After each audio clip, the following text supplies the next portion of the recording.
Hey everybody, how's it going? Good morning. Happy Friday. It's Friday finally. It's the Duke here, back again. Hang on. Just pulling my earbuds out of my pocket so their pants are a little tight. Well, not tight because they're the wrong size. It's just they're fashion pants. So anyway, it's the Duke here once again with another weekend wrap up for y'all. All my patron. Hey, maybe someday I'll have more than one, and then you'll go back and you'll watch these, and all of you will be like, oh man, this is awesome. What have I been missing? We'll see. So I'm back again. It's Friday. It's Friday morning, actually. I've had my coffee already, though I think I might need another cup today. Anyway, it was a busy week. I actually didn't work a ton this week because it was my birthday on Tuesday. Yeah, it was pretty good. I didn't do any, well, I can't say I didn't do anything. I didn't do any work on my birthday. Yeah, just a couple of things for the wrap up. Even though it was a kind of a short week for me, it was still a fairly busy week. As you might see in the background here, there's a bunch of weird pieces of silicone. Those are some molds that I got made. So I think last time I talked about these mold forms, but I don't think I showed them because I still got some silicone bits on them. I don't think I showed them because they weren't printed yet. So I kind of mix and matched because it makes it more fun, right? Why work when you can have fun? So basically the way these works is that they're all 3D printed with the 3D printer right there. So they fit together like that. So that makes the kind of base. And then there's a somewhere around here. Over here. I had to go all the way off camera to get it. So there's a flat bottom that has these weird little bumps on them. Those are the keys. So that's what, I mean, in a shape like this, it's very unique. There's only one way for the lid to go on. So I don't even know why there's keys, but if you have, like, say, a perfectly round shape or perfectly square shape or a hexagonal shape, something that is basically the same on all sides, you want these keys because that tells you which way the lid goes. And I'll tell you about that in a second. So you put this in the bottom here, and so then you have keys. And then what I do is before I put that in there, because I want my whatever I'm molding in here to stick to the bottom plate. I don't want it to float. Dice will float on you. I wrap this in tape, outside, sticky side out. I could use double-sided tape, but that's an expense I've got a Costco pack. Get this. Hang on, let me go off camera. Oh, no, I don't have to go off camera for this. So I got a Costco pack of this stuff, heavy-duty shipping tape. We bought this several years ago, at least. Actually, I think we might have bought this the first time we moved. So it actually would have been 10 years ago now. We bought a pack of this stuff, and it was like 8 rolls or something. Yeah, 8 rolls. We still have 3 rolls left, y'all, and we've moved twice. So this is the absolute best return on investment of pretty much probably anything we've ever bought. Because I'm still using it. So I basically take this and I wrap it around that piece backwards or outside, sticky side out. So that way I've got a sticky surface. So I stick my dice on there, and then I make sure, and I see there's seams here. We wouldn't want liquid silicone pouring out of those seams. So I put another piece of tape. Sorry, present for the camera, dumbass. So I put another piece of tape around there to keep the silicone in. And then I mix up my silicone. And I actually got some new stuff that I really like. So I'm going to plug something right now. This stuff from, I don't know what the deal is with the jellyfish, but this stuff, Let's Resin, silicone rubber. It is platinum cure, so you can only use it with epoxy resin or like pre-mades.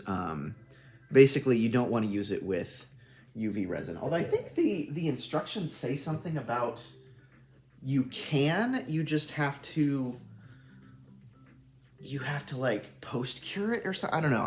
I'll read the instructions. Maybe I'll do an update on this next week. But this stuff is amazing. So let me tell you, I was using for my platinum cure. I was using the Smooth On Dragon Skin 20. This is part B. There's a part A back there too. But this is really good. I like this. Cures in about 4 hours, so it's really quick cure. I think the only thing I didn't like about this is it's really thick, and therefore it's hard to get bubbles out. So the first time you may, if you've been watching this since the beginning, you may recall that the first time I made a platinum cure silicone mold, I didn't get all the bubbles out. I didn't know I needed to. It was like, oh, well, you don't need to degas this. Bullshit. I call shenanigans Smooth On. So I didn't degas it because I didn't have a vacuum chamber. So I was just like, well, that's fine. It'll be fine. I'll pour it real high, and so the string and the bubbles will pop out. That didn't work. Spoiler alert, that didn't work. So cut to, I'm trying to make dice in that new mold that I've made.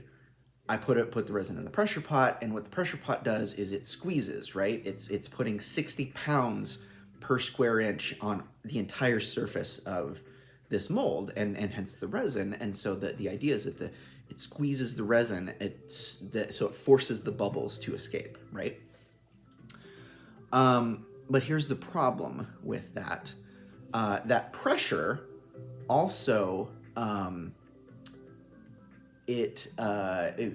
pressure in the pot into the silicone, those bubbles that were trapped in the silicone that I didn't know were there, were forced inside. And of course, if there's a cavity inside, they go right into the cavity.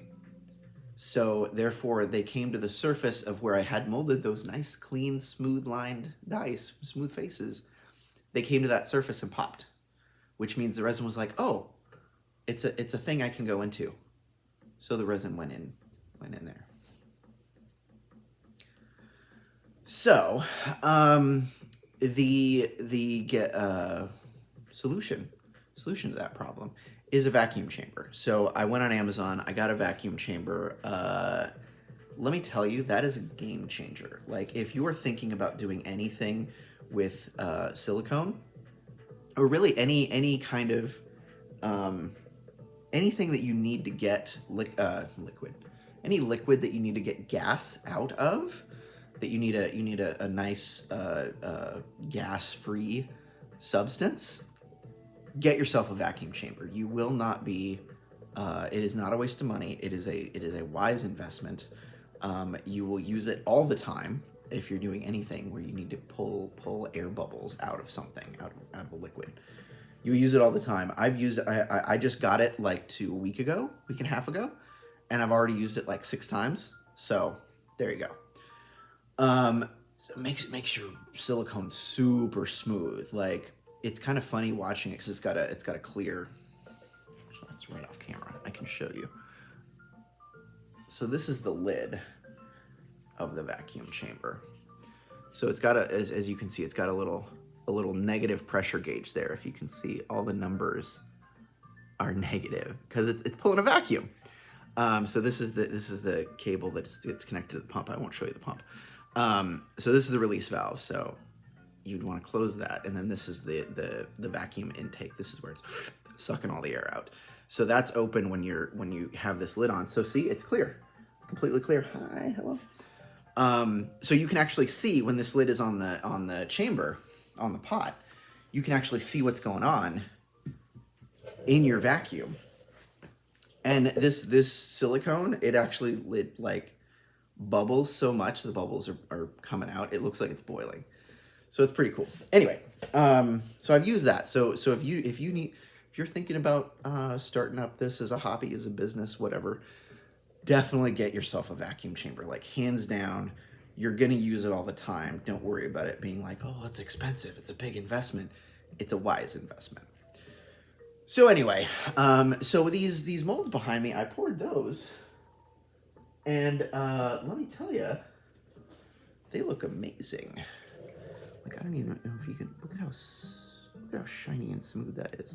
the bottom of this. There's still dice in here. I haven't unmolded them. Also, there's some animal hair. I don't know who would let that get on here. But anyway, you can see the dice in there that are. Excuse me, goodness, pardon me. Look at that. Look at those clean faces on there. Isn't that awesome? And then, the mold itself. Obviously, I haven't pulled these masters out yet.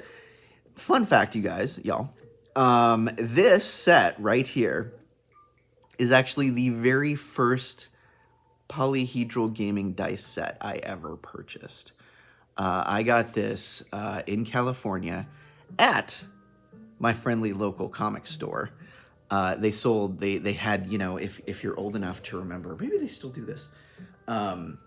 Chessex is still around. But when you would buy sets in an actual store, I haven't bought a dice set in an actual store in I don't know how long now. So I don't know if they still do this if you buy a set of... actually, that is a set of 7, is it? That's a set of 10? 8. Set of 8. So there's, if you'll note... So let's go over this in detail. So D12, D10, there's only one D10. There's no percentile. And then you got the 20. Yeah, the 8. 3 D6s, because that's important. You roll D6s a lot. And then the D4. So this was probably a 3rd edition set for ye olde mythical worms and basements. I don't know. Anyway, so that very first dice set I ever bought, and they came in a plastic tube with a little pop top on it. So I got this plastic tube of those, I forgot how many there were now, 8? Yeah, 8 dice in it. Very first set I ever bought, I think it cost me $15, $20 maybe? I don't remember these things. But it was in high, no, was it in high school? Was it middle school? No, it was high school. Yeah, it was high school, because I didn't start playing until high school. I met one of my best friends. I still consider him a friend. But we were best friends for years back in California, and he ran a game. It really wasn't even 3rd edition at that point. It was so homebrewed. But anyway, he ran a game. We would play on our lunch and after school on the weekends. And I was like, I had never done this before. I didn't have dice, so he was like, let's go down to, it was the Miracle Mile in my hometown. We went down there and picked up a set of dice. I liked them because they were clear, they were cool. Had them for, so that let's see, that's been, how long is that? At least 20 years. That's a 20-year-old set of dice there, everybody. So I thought, hey, I should mold those and see how they turn out, and maybe I can make some replicas and make my return on investment back, right? So yeah, so we got that. So I've got another set here that's also fully molded, that's ready to go. Look at how shiny and smooth, shiny and chrome. So this is actually the Magical Wizard set. It's a second one.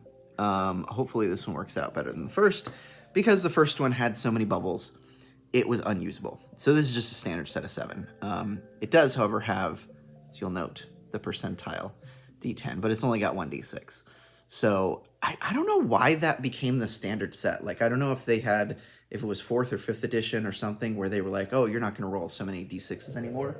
And so that became the standard gaming set. I don't know. I've been out of gaming for so long, so maybe y'all can tell me what happened, what changed. Why did we take 2 D6s out of our sets and add in the percentile die? I don't know.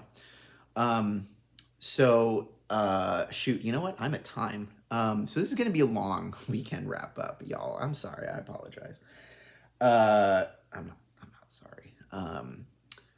So anyway, so that's what I worked on. I did all those molds behind me, as you can see. And then, actually, there's one more I gotta show you. So this one, you'll note it's a different color. It's because this one, and I already demolded these. Look at those numbers. Super sharp, super smooth. Very nice. So this one was UV resin that I got based on a set that I bought from an Etsy seller. John's 3D Prints and Dice. Yes, John's 3D Prints and Dice. So it's UV resin, so that's why it's in the blue stuff. So I have so this recommendation, Let's Resin, fantastic resin. It's super, like, look at that. Look at how non-viscous it is. So that's good because when I put that in the vacuum chamber, bubbles came out in like 7-8 minutes. Like, it was super quick and it just super smooth. This stuff though, I do not recommend. Do not buy the Smooth On Umu 25. The reason I got this is because you'll note so it says, I don't know if you can see this, is a fast cure, 15 minutes. Pot life is 15 minutes. So that means once you pour part B into part A and start that clock, you've got 15 minutes. You've got to mix it for at least 3 or 4 to make sure it's fully mixed. You got 15 minutes until you need to put it in whatever you're molding, because otherwise it's going to solidify. I'll tell you why 15 minutes is not great. Because you got to pull those bubbles out if you want a smooth mold. And those bubbles in that stuff, it's so thick, those bubbles don't come out for like 15 minutes. Can y'all do some math? If you mix for 3 to 4 minutes, try to pull bubbles out for 15, you know what you've got? You've got a brick of silicone by now. So I pushed it to the limit. Like I was like, gotta mix this fast. I mixed it in like 2.5, 3 minutes, popped it in the vacuum chamber, turned it on, and I pushed it right to the 15 minutes, and then I started pouring. This, and you'll see that if you'll see the bottom, see how it's kind of lumpy? It's because as I was pouring the last of this, the top of this, so this is the way it was, and I was pouring this way. As I was pouring the last of this, it was already, look at that. It was already solidifying in my cup. So that's why I absolutely do not recommend the Umu 25. The reason I got it is because it said it was supposed to cure in 75 minutes. 75 minutes, you have a mold. Not true. Patently untrue. At above room temperature, like 70, I think we keep the house like 75. It still took like 3 hours to cure. So what's the point? When the dragon skin, when the dragon skin cures in 4 hours, why do I need this crap to cure in 3? Like, this isn't any quicker. Like, I thought I could maybe turn these around and then get to, pour some resin in these and get to the platinum cure really quickly. No, can't do it. So there's no point. So I'm going to go back to the other stuff I had, which I would believe was the Umu 30, which has a 30-minute pot life and cures in like 5 or 6 hours. Because that's fine. That's soon enough. That's not a problem. I don't need to turn around these molds super quick. So anyway, that's the week in review. Like I said, I'm way over time, but hopefully y'all will stick with me. That's the week in review. That's what I did this week. So looking forward to next week, I'm going to pour these bad boys. I'm going to demold these. And so one of the other things that I didn't do is, because these are, these will be cured to a relative hardness. Phrasing. In 4 or 5 hours. But to really be solid, it's recommended that you just let them sit around for a day or 2 or even 3. So that's what I'm going to do. They're just going to sit over the weekend, and I'm not going to worry about them until Monday. So Monday, I'm going to put some resin in them, put them in the pressure pot, and then Tuesday, see what we've got. Hopefully it works out. So that's next week. I don't know what else I'll do next week. Actually, I do know what I might do next week as well. I might work on this stuff, because these have just been kind of sitting here. So I might do some work on the clocks or the coasters or chargers or whatever they might be, because I don't know, this is a little small for a clock. Like, it's not even as big as my head. Granted, my head's pretty big, but this actually seems like a better size.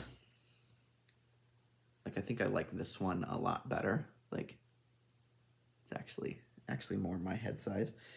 So I might turn this. I've got a couple of these actually. They're just not processed yet. So I got a couple of these, and these might become clocks because they're pretty good size. But these other ones, I don't know. They're not very big. So like I can palm them even. So they're not very big. So maybe these are actually going to end up as coasters. They're a little thick. Phrasing. But we'll see, because I think one of the things I'm going to do is, because they're all cracked like this, I'm just going to crack them the rest of the way, and then pour a resin river. There you go. Say that 5 times fast. Pour a resin river down the center and fill it, and see how that comes out. I got plenty to practice on, so we'll see how that goes. So maybe that'll be what I do next week, and in addition to making the dice molds behind me, or making dice out of the molds behind me. Anyway, like I said, I am way over time, so thanks for sticking with me here, folks. So I'm going to go ahead and wrap it up and let you get to your weekend.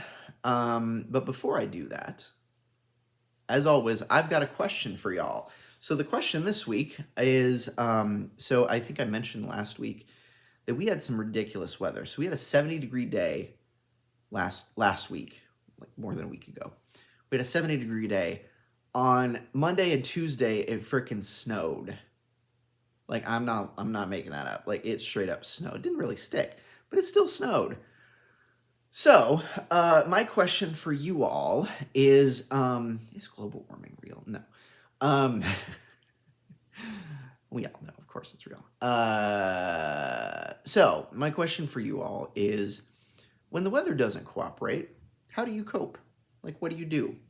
If you're like, well, I was planning on getting outside and doing some gardening, or, doing some morning yoga, or I was just going to take my coffee on the veranda and watch the sunrise. I don't know. But it was, 30 degrees and snowing on Tuesday, so I wasn't going to do that. So when the weather doesn't cooperate, when the outside world is seemingly against you, how do you manage that? Let me know, since this is going to be on Patreon. Let me know in the Patreon comments, or send me do something on the Twitter, Instagram. I don't know. I guess I'll post a video. I don't know how this works, y'all. Drop me a line somewhere and let me know how do you manage when the outside elements interfere with your plans. All right, well, thanks again, everybody. If you like this sort of nonsense that I do on YouTube, go ahead and like the video, subscribe to my updates. As I said, I do have a Patreon, so if you want to, actually, you already subscribed to that, so I'm not gonna plug that. But if you're a patron and you don't want to give me any more money on Patreon, but you still like what I do, Patreon, still like what I do, you can buy me a coffee, send me some money over there. I've got an Etsy store. There's really nothing up there yet, and given what Etsy is doing, I might actually not have an Etsy store soon. So I might change that to something else. We'll see. But I've also got, what else do I have? Maybe that's it, actually. Etsy store. Twitter and Instagram. Follow me on Twitter and Instagram if you like pictures of this crap and videos and stuff and what I do. As always, thanks everyone. Until next time, peace.